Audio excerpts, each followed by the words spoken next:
Niko hapa kukujuza juu ya ajali ya treni ambayo iliweza kutokea eneo la Msagari mkoani Dodoma, ikiwa ni moja ya ajali kubwa kuwahi kutokea nchini Tanzania, ajali za treni. Kwenye upande wa ajali mbaya za treni ni miongoni mwao ni ajali ya treni ya abiria namba A12 ambayo ilikuwa ikitokea kilomita 388 kati ya stesheni za Igandu na Msagari. Ilikuwa ni Juni 24 mwaka 2002 saa 2:30 asubuhi, ndipo taifa likakumbwa na kiza kikatanda. Taifa likawa limekumbwa na msiba mkubwa. Hii pia ikiwa ni sehemu ya taarifa fupi ambayo ilitolewa kuhusu ajali hiyo, ambayo iliwasilishwa pia na waziri wa uchukuzi kwa wakati huo, Profesa Maki Mwandosya, bungeni jijini Dodoma.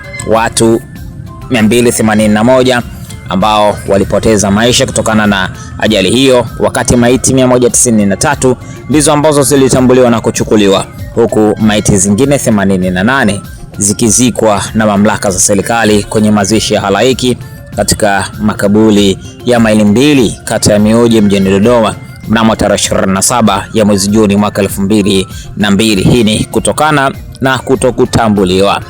Taarifa ilieleza kwamba treni hii ilikosa nguvu ya kupandisha mwinuko na breki, ndipo zikashindwa kufanya kazi kabla ya kuanza kurudi kwa kasi kinyume na hatimaye kwenda kuvaana na treni nyingine ya mizigo, na ndipo taifa likakumbwa na ajali nzito eneo la Msagari mkoani Dodoma Juni 24 mwaka 2002 saa 2:30 asubuhi. Nataka kwa jina langu Ashamkaya na ni Wamkaya TV. Asili mtotoni, tunabeba utamaduni, tunaijenga kesho. Tuungane kwa ripoti kamili na mwamba wa kuitwa David Kiluzia, Singida Icon, reporter wa Mbantu Media, akiwa amefanya exclusive na interview nzito na moja kati ya wasafiri ambao walinusulika kwa ajali hiyo ambayo ilitokea mnamo mwaka 2000. Mimi ni Hamisi Nchoma. Mzee, unaweza kutusimulia kidogo tu jinsi ilivyokuwa kwenye ajali ya treni ya Dodoma, na wewe ukiwa miongoni mwa watu waliosafiri na treni siku hiyo hadi inapata ajali? Ilikuwa kwenye saa 12 ya jioni, tukapanda treni tukielekea huku Kahama. Baada ya kufika Dodoma Mpwapwa, treni ilisimama njiani. Kusimama njiani ambayo haikuwa kawaida ya treni kusimama njiani kianza safari. Tulitolemeka chini. Baada ya kuteremka chini, tukakaa kama dakika 5 hivi. Ikapiga honi ya kwanza, ikapiga honi ya pili, ikaanza kusereka nyuma, kurudi nyuma, ambacho ni kinyume kurudi nyuma tena, huwa inaendelea mbele. Sasa baada ya hapo treni iliongeza kasi kurudi nyuma, na kuna wengine baadhi tuliwaacha pale.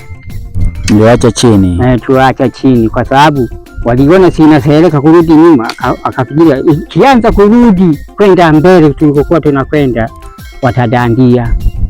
Sasa wakaona maajabu, treni ikaenda kasi sana mpaka kiasi exhaust ikawa inatoa cheche za moto.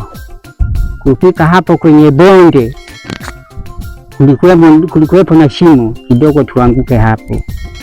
Baadaye tena ikakaa sawa, kwa ndo hapo tuligongana na gusi la mafuta na treni yetu. Hapo ndo ajali iliweza kufanyika.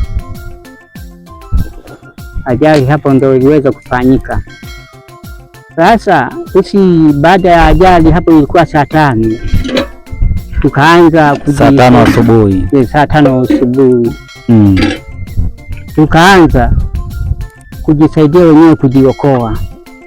Kipindi hicho ajali inatokea ulikuwa behewa la ngapi? Behewa la pili nyuma. Wakati ule nilipokuwa linarudi nyuma hivi, nikawa behewa la pili tena. Okay. Kwa mbele ilikokuwa linarudia nyuma.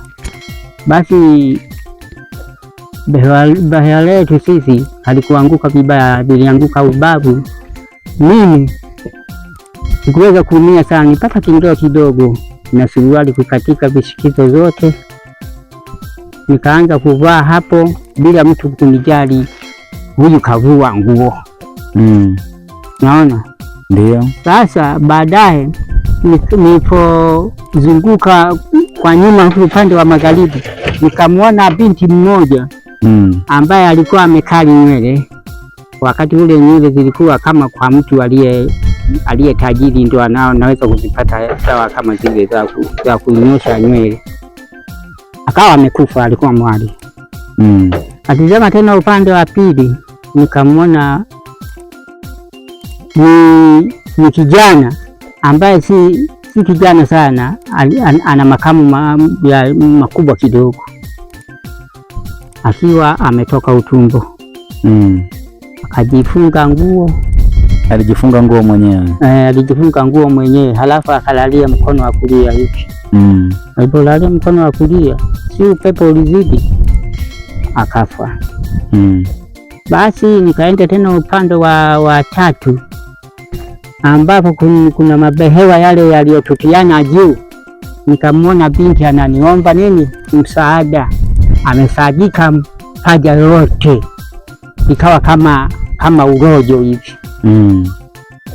Nyama zile zilikuwa zinadondoka chini. Akatokea mbwa akawa anakula huo urojo. Basi baada ya hapo nikamwambia mimi sina uwezo na mimi kutolea msaada kwa sababu na mimi nimeumia. Basi tulikaa. Akaja sasa mwokozi ambaye ni wa kijijini mle, hatukumjua hata jina. Akanambia njoo panda juu huku utoe na kamba tuanze kuwasaidia. Basi nikamwambia mimi kamba sina, lakini baadaye si wana kijiji hao ndio walipata ile nani kamba. Tukaanza kuwa tunawatelemsha kama mzinga wa nyuki. Anateremshwa, tunapokea, tunakwenda kuwapanga pale. Basi tukakaa mpaka saa 9. Saa 9 ilipofika, saa 9 mchana hiyo, saa 9 ya jioni, jioni. Wakatokea sasa wale waokozi wa serikali, wakaanza kuokoa, wakatoa kiasi watu 400. Basi hapo walipomaliza kazi hiyo, tulipakiwa kwenye magari aina yoyote. Mengine yalikuwa kama ya mizigo, mengine kuna mabasi yote ya usafiri yalisitishwa kwenda kusaidia watu kuwapeleka hospitali. Tulirudi kama nyuma hivi, hospitali yenyewe sitambui hiyo jina. Uikumbuki vizuri? Mimi nikaonekana ni mzuri. Basi magari yakaenda mpaka wapi? Dodoma, wanapofanyia nini mkutano wa bunge kwenye saa 3 za usiku. Sasa kutokana na mavumbi tulikuwa nao mengi, wakatupa sabuni na mabomba yalikuwepo, kila mtu anakoga miguu na kichwa. Tumaliza pale, tukaingia ndani, tukakaribishwa kwenda kula kwenye holi ile la wabunge. Tukapewa chakula, lakini hatukuweza kula sana kwa sababu kila mtu ana mawazo. Lakini pia mzee, tunatamani kufahamu kwa undani zaidi baada ya nyie kuokolewa na pia mkafikishwa Dodoma hapo, na kipindi hicho wasafiri wengi walikuwa wanafanya biashara. Kwa upande wako ulikuwa unafanya shughuli gani mpaka ukaweza kusafiri kutoka Dar es Salaam kuja Kahama huku? Mimi sikuwa na kazi yoyote ile, isipokuwa mimi nilikuwa msafiri kutoka Zanzibar. Niliamua tu kwamba hivi sasa hivi nimetosheka kukaa Zanzibar, sasa hivi nirudi nyumbani kwa wazazi, ndio ikatutokea hivyo. Lakini vipi sasa, wakati baada ya kuokolewa mkafika pale Dodoma mkalala, ilikuwa kwaje hadi mkafika maeneo yenu ya makazi yenu ambayo mlikuwa mnaenda? Pia mlipata msaada wote wa serikali kusafirishwa hadi kufika maeneo yenu? Tulipatiwa tena kwenye msaada wa treni, yalikuja mabehewa mengine.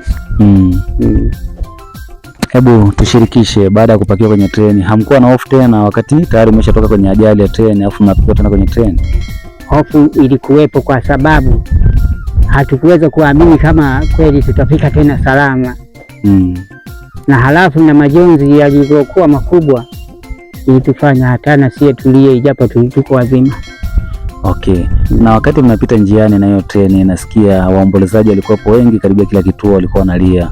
Hebu tushirikishe, ilikuwaje wakati mnakutana na waombolezaji, wakati nyinyi tayari mmeokolewa na mnarudi makwenu? Ilikuwa kila kituo kilifika watu waliokusanyika wengi kwa ajili ya kutizama watu wao waliokufa.